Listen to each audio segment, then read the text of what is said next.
I'm Kyle Dwyer with Asset Hero Property Management. As a investor client of ours or a potential investor client, if you own rental property, I wanted to go over the difference between student renters and family renters. So because we're in Bryan-College Station, we have a lot of student renters, but we also have a lot of family renters, non-student renters. So there are pros and cons of each, and it's really important to try to diversify your portfolio to attract both types. Let's start with student renters. So generally, student renters, the cons for them are high turnover, which again, turnover is one of the most expensive things for a landlord. But that's made up through the higher amount of rent that you would normally collect compared to like a family or non-student renter. So, and the reason for that is you generally have 2 to 4 college students living in a property, depending on your property size, and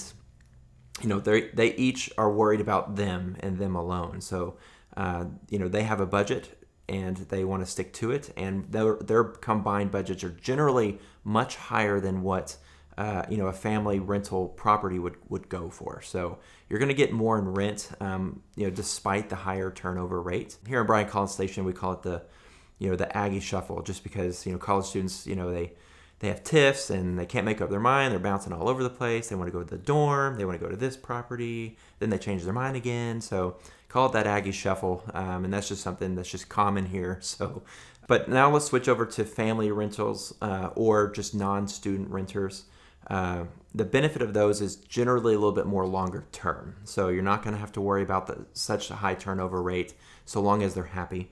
But that's a discussion for another time. The rent is generally a little bit lower. So again, it's and not because of affordability, but it's just the market, right? So when you have a single family home in a nice subdivision, the rent is going to be a little bit lower than a single family home 1 mile from Texas A&M. But again, you have less turnover, usually less maintenance as well. So the tenant usually takes historically a little bit better care of the property, because they're treating it more as their own. If you have any other questions about the difference between student renters and non-student renters, family renters, feel free to give us a call anytime. We are here to help.